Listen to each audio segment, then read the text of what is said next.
दोस्तों, अब कुछ बेसिक टर्म्स का डिस्कशन होने के बाद अब हम डिस्कशन करेंगे दोस्तों कि स्टॉक मार्केट में या शेयर्स में इन्वेस्टमेंट करने के तरीके क्या है। What are the various ways of investment. तो इन्वेस्टमेंट करने के बेसिकली दो तरीके हैं। एक तो हम डायरेक्ट स्टॉक मार्केट में इन्वेस्टमेंट कर सकते हैं, यानी खुद शेयर्स खरीद सकते हैं, या ठीक है हमें अगर शेयर खरीदने के लिए थोड़ा सा डर है मन में तो कोई दिक्कत नहीं, हमें हमारा स्टडी हमें लगता है हमारा नॉलेज थोड़ा सा कम है, हमें डायरेक्ट स्टॉक मार्केट में इन्वेस्टमेंट करना संभव नहीं है, या हम स्टॉक मार्केट का नॉलेज गेन नहीं कर सकते, या हमारे पास उतना डिसिप्लिन नहीं है कि शेयर खरीदने के बाद हम इसके ऊपर इतना कंट्रोल रख सके, नॉलेज नहीं है, या सेविंग्स बहुत ही कम है, तो हम स्टॉक मार्केट में इतना समय देने के लिए हमारे पास नहीं है, संभव नहीं है। तो ऐसे केसेस में आपके पास दूसरा ऑप्शन भी है, वो दूसरे ऑप्शन का आप इस्तेमाल करके इन्वेस्टमेंट कर सकते हैं। दूसरा ऑप्शन है म्यूचुअल फंड का। म्यूचुअल फंड यानी क्या, कुछ प्रोफेशनल्स, हम जैसे कुछ प्रोफेशनल्स होते हैं जिनको स्टॉक मार्केट के बारे में नॉलेज होता है,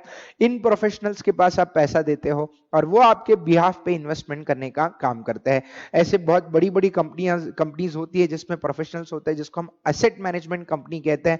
वो कंपनी जो है वो आपका पैसा एकदम सुरक्षित स्क्रिप्ट्स में इन्वेस्ट करके आपको रिटर्न देती है। तो आप म्यूचुअल फंड्स में भी इन्वेस्टमेंट कर सकते हो, या डायरेक्ट खुद स्टॉक मार्केट का नॉलेज गेन करके आप इन्वेस्टमेंट कर सकते हो। दोस्तों, तो दोनों के बारे में हम डिस्कशन करेंगे।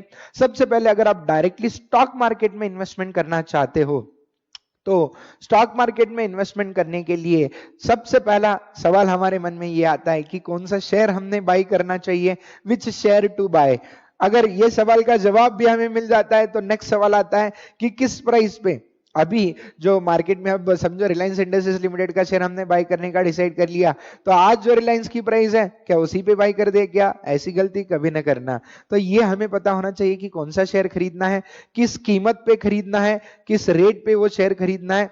ठीक है, अब शेयर खरीदने के बाद नेक्स्ट उसका टारगेट क्या होगा, यानी कहां तक वो शेयर बढ़ सकता है ताकि हम उस कीमत पे उसको बेचे, ठीक है, और उतना प्रॉफिट कमाए। अगर हमने खरीदने के बाद समझो शेयर कम होना शुरू होता है, उसकी प्राइस गिरना शुरू होती है, तो किस प्राइस पे हमने ये शेयर बेचना चाहिए, जिसको हम स्टॉप लॉस कहते हैं। वो स्टॉप लॉस का टर्म हमने डिस्कस किया, तो उसको हम स्टॉप लॉस कहते हैं। तो कब वो शेयर बेचना चाहिए और कितने समय तक, कितने पीरियड के लिए, कितने डेज के लिए, कितने मंथ्स के लिए, या कितने ईयर्स के लिए वो शेयर में हमने इन्वेस्टमेंट रखना चाहिए। ठीक है, सो ये सवाल सबसे पहले हमारे मन में खड़े हो जाता है। तो इन सारे सवालों का जवाब देने के लिए हमारे पास एनालिसिस के दो टूल्स है, दो मेथड्स है। ये दो मेथड्स में से किसी एक मेथड का आप इस्तेमाल करके ये डिसाइड कर सकते हो कि आपने कौन सा शेयर खरीदना है, किस प्राइस पे खरीदना है, उसका स्टॉप लॉस क्या होगा, कब तक वो होल्ड करना है, उसकी टारगेट प्राइस क्या होगी।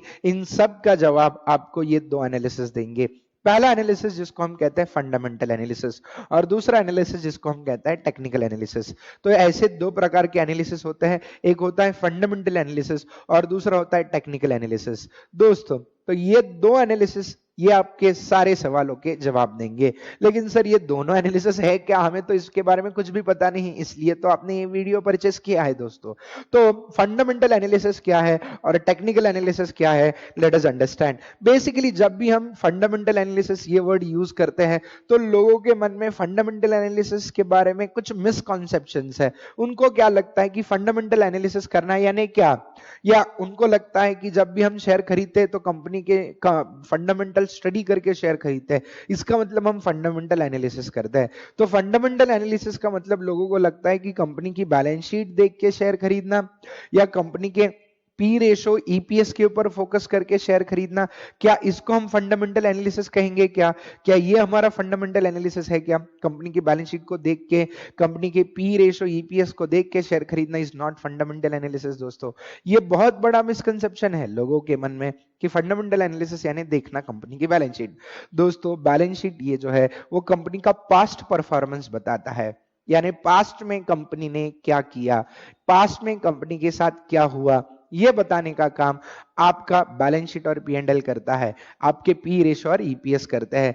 दोस्तों, हमें इससे कोई मतलब नहीं होता फंडामेंटल एनालिसिस एग्जैक्टली है क्या, लेट अस अंडरस्टैंड। अब ये फंडामेंटल एनालिसिस जो है ना, एक्चुअली ये एक प्रोफेशन है।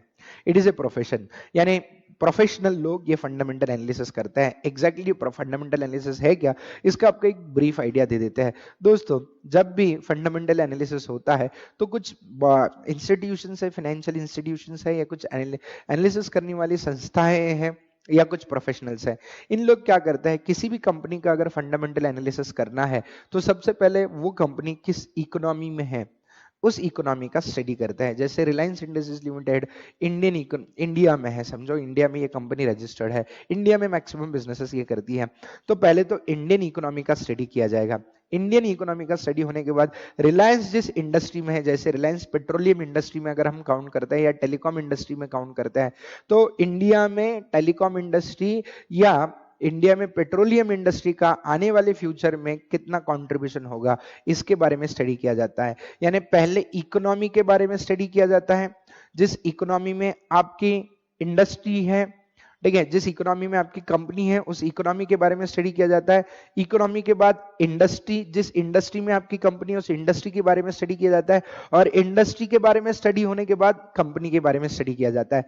यानी इकोनॉमी, इंडस्ट्री एंड कंपनी, ऐसा फ्लो होता है। अब दोस्तों, हम हमारे डे टू डे लाइफ में कहाँ इकोनॉमी का स्टडी करेंगे? मोदी जी या राहुल जी चुनाव जीत के आएंगे, अगर वो चुनाव जीत के आते हैं तो उन लोगों की, उस गवर्नमेंट की पॉलिसीज क्या होगी, ठीक है, फाइनेंस मिनिस्ट्री की पॉलिसी क्या होगी, देन अलग अलग मिनिस्ट्रीज की अलग अलग पॉलिसीज क्या होगी। तो ये सारा सोचने के लिए हमारे पास समय कहाँ है? ठीक है, सो क्या हम लोग फंडामेंटल एनालिस्ट बन सकते हैं? बहुत मुश्किल है। इतना हम डे टू डे इनकम कमाए या ये एनालिसिस करते बैठे हैं, इसलिए फंडामेंटल एनालिसिस करना हमारे जैसे आम जनता के लिए संभव नहीं है। तो बेसिकली फंडामेंटल एनालिस्ट ये प्रोफेशनल्स होते हैं जो सेबी में रजिस्टर्ड होते हैं। ये सारा यानी उनको अथराइजेशन दिया जाता है, उनको ये स्टडी करने के लिए सेबी में रजिस्ट्रेशन लेना पड़ता है। रजिस्ट्रेशन लेने के बाद वो किसी भी कंपनी में जा सकते हैं, कंपनी का इंफॉर्मेशन मांग सकते हैं, भाई आपके कंपनी की हालचाल क्या है, आने वाले सालों में आपके कंपनी के क्या प्लान्स है, ये जानने की कोशिश ये फंडामेंटल एनालिस्ट करते हैं। ठीक है, कंपनी का एक्सपेंशन कैसे होने वाला है, कंपनी का मार्केट शेयर कितना होगा, कंपनी की आने वाले सालों में प्लानिंग, अप्रोच, विजन क्या है, ये स्टडी करने का काम ये फंडामेंटल एनालिस्ट करते हैं। इकोनॉमी का स्टडी करते हैं, तो ये सारा स्टडी करने के लिए उनको बहुत ज्यादा समय चाहिए होता है। तो एक एक कंपनी का स्टडी करने के लिए इतना समय हमें देना पॉसिबल नहीं है। तो इसका मतलब सर हम फंडामेंटल एनालिसिस कर सकते हैं क्या? नहीं कर सकते। फंडामेंटल एनालिसिस करने के लिए दो अप्रोचेस का इस्तेमाल किया जाता है, एक टॉप टू बॉटम अप्रोच, जैसे मैंने बताया इकोनॉमी का स्टडी, उसके बाद इंडस्ट्री का स्टडी, और उसके बाद कंपनी का स्टडी। यानी इकोनॉमी से लेके कंपनी तक स्टडी करना, इसको कहते हैं टॉप टू बॉटम अप्रोच। और बॉटम टू अप्रोच यानी कंपनी से लेके इकोनॉमी तक का उसका इंप्लीकेशन स्टडी करना, इसको कहते हैं बॉटम टू टॉप अप्रोच। तो ये दो अप्रोचेस में से किसी एक अप्रोचेस का स्टडी करके आने वाले सालों में कंपनी की प्रॉफिटेबिलिटी और कंपनी की एसेट्स एंड लायबिलिटीज की फाइनेंशियल पोजीशन क्या होगी, ये जानने की कोशिश किया जाता है थ्रू फंडामेंटल एनालिसिस। तो फंडामेंटल एनालिसिस बेसिकली पास्ट के बेसिस पे नहीं, बल्कि फ्यूचर, आने वाले कम से कम 4 से 5 सालों में कंपनी के विजन क्या है, प्लानिंग क्या है, एसेट्स लायबिलिटीज की पोजीशन क्या होगी, ये जानने की कोशिश की जाती है थ्रू फंडामेंटल एनालिसिस। तो फंडामेंटल एनालिसिस करना हमारे बस की बात नहीं है, ऐसा आपको इस डिस्कशन के बाद जरूर समझ में आया होगा, और आपको बिल्कुल सही समझा है, क्योंकि हम इन्वेस्टर हैं। हमें बस शेयर्स में इन्वेस्टमेंट करके प्रॉफिट कमाना है, यही हमारा ऑब्जेक्टिव है। इतना सारा एनालिसिस हमें करेंगे तो हम हमारी डेली इनकम कब कमाएंगे? अगर इनकम ही नहीं कमाएंगे तो सेविंग्स कहां से होगी? सेविंग्स कहां नहीं होगी तो फिर इन्वेस्टमेंट कहां से होगी? तो दोस्तों, इसलिए हमारे लिए दूसरा टूल बना है, हमारे जैसे लोगों के लिए जो टूल बना है, जिसको हम कहते हैं टेक्निकल एनालिसिस। तो टेक्निकल एनालिसिस क्या है बेसिकली? क्या टेक्निकल एनालिसिस के लिए इकोनॉमी, इंडस्ट्री, कंपनी सब स्टडी करना पड़ता है क्या? नहीं। टेक्निकल एनालिसिस ये कंसेप्ट जो है वो हम जैसे इन्वेस्टर्स के लिए मिस्टर डॉ जोन्स ने बनाया। ठीक है, ये डॉ जोन्स के बारे में हम आगे डिस्कशन करेंगे। ठीक है, लेकिन ये टेक्निकल एनालिसिस क्या होता है पहले इसके बारे में आपको बता देते हैं। एनालिसिस इस वर्ड का आपको मतलब समझ में ही आया होगा। एनालाइज करना यानी सोच विचार करना। अब ये टेक्निकल एनालिसिस का मतलब टर्म लगता है थोड़ा सा डेंजरस, टेक्निकल है कुछ तो, लेकिन बिल्कुल ऐसे नहीं है। Technical analysis basically is a study of price and volume. यानी किसी भी share is also a commodity, share भी किसी भी वस्तु जैसे है।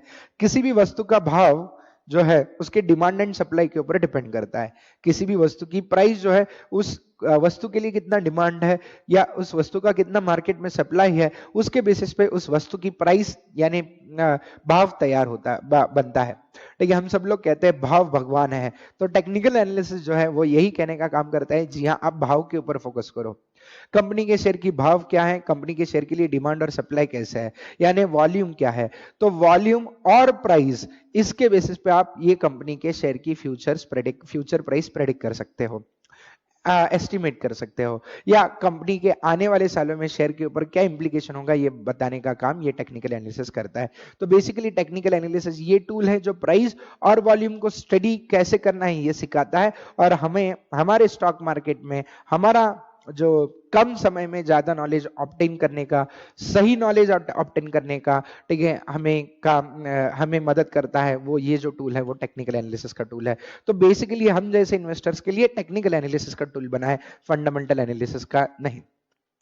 तो अब ये टेक्निकल एनालिसिस क्या कहता है, भाव भगवान है, यानी प्राइस जो है, ठीक है, वही आपके डिसीजन को इन्फ्लुएंस करती है। तो बेसिकली ये प्राइस किन चीजों से बनती है, या प्राइस के ऊपर इंप्लीकेशन होने के पीछे, यानी प्राइस बढ़ने के पीछे या प्राइस कम होने के पीछे क्या क्या कारण हो सकते हैं, तो टेक्निकल एनालिसिस कहता है कि भाई इसके पीछे गवर्नमेंट के जो पॉलिसीज है उसमें चेंजेस हो सकते हैं। जैसे बीच में गवर्नमेंट ने जीएसटी लाया, तो जीएसटी लाने की वजह से बहुत सारी कंपनीज के प्राइसेस में बहुत बदलाव हुआ, उतार चढ़ाव हुआ, तो गवर्नमेंट के पॉलिसी से शेयर की प्राइस इन्फ्लुएंस होती है। इसके अलावा ग्लोबल क्यूज, यानी ग्लोबल इकोनॉमी में क्या चलता है उसके बेसिस पे शेयर की प्राइसेस में चेंज होती है। जैसे फॉर एग्जांपल फिलहाल तो ट्रेड वॉर चल रहा है चाइना और यूएस के बीच में, आप सब लोग जानते हैं, थोड़ा बहुत न्यूज़पेपर या न्यूज चैनल्स देखते होंगे तो उसमें पता चलता होगा कि मिस्टर ट्रम्प जो है वो चाइना के ऊपर बार बार स्टेटमेंट्स देते हैं, चाइना की गवर्नमेंट भी इन रिप्लाई कुछ स्टेटमेंट्स देती है। There is a market uncertainty between this two countries के, दो कंट्रीज के बीच के ये जो रिलेशन है, ट्रेड रिलेशन है, वो कैसे रहेंगे, इससे अनसर्टेनिटी होती है।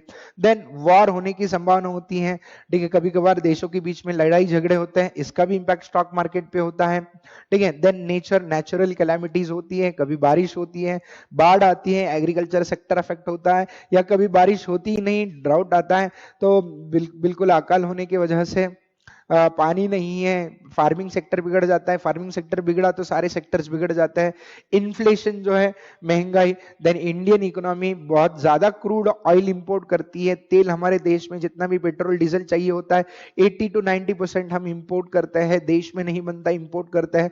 तो क्रूड ऑयल की प्राइसेस के चेंजेस की वजह से, क्रूड ऑयल इंटरनेशनल मार्केट में तेल की कीमतें चेंज जैसे होती है, वैसे इंडिया में तेल की कीमतें चेंज होती है, और तेल की जैसे कीमतें चेंज होती है, इंडियन इकोनॉमी के ऊपर इंपैक्ट होता है, और इकोनॉमी के ऊपर इंपैक्ट होने की वजह से स्टॉक मार्केट के ऊपर इंपैक्ट होता है। इलेक्शंस, हर 5 साल बाद इलेक्शंस आते ही रहते हैं, इलेक्शंस की वजह से गवर्नमेंट चेंज होती है, गवर्नमेंट चेंज होने के बाद गवर्नमेंट की पॉलिसीज चेंज होती है, और वो पॉलिसीज का सीधा इंपैक्ट कंपनीज के ऊपर होता है, ठीक है। देन कंपनी के फंडामेंटल्स बाद में आते हैं, देन कंपनी के बारे में कुछ न्यूज, रूमर्स या टिप्स आती रहती है, ठीक है। इन सारे वजहों से, ठीक है, एक तो हमारे मन में फियर आएगा, नहीं तो ग्रीड आएगा।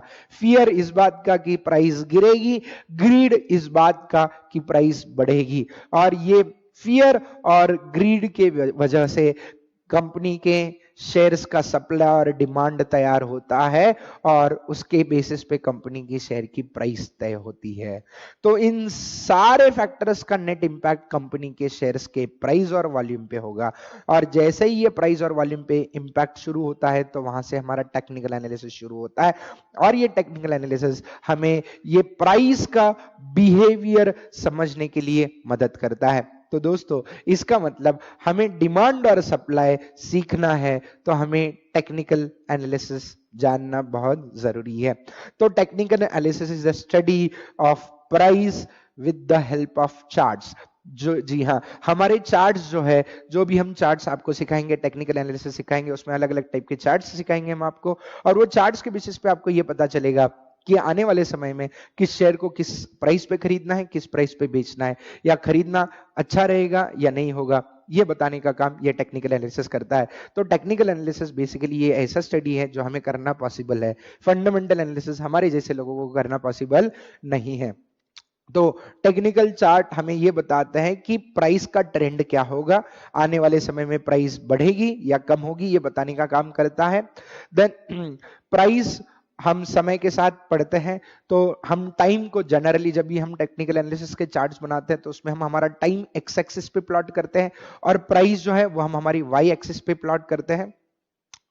और ये चार्ट जो है, ये चार्ट का स्टडी करने के लिए अलग अलग इंडिकेटर्स का इस्तेमाल किया जाता है। ठीक है, ये इंडिकेटर्स हमें ये बताते हैं कि क्या हमने शेयर खरीदना चाहिए, बाय करना चाहिए, सेल करना चाहिए या होल्ड करना चाहिए। अब ये सारे टर्म्स थोड़ा सा अलग लगेंगे आपको, उसके लिए आपको आगे के वीडियोस देखने, यानी इसके आगे का पार्ट देखना पड़ेगा वीडियो का, जो आपको टेक्निकल एनालिसिस क्या होता है ये बताने का काम करेगा दोस्तों। ठीक है, अब हम आगे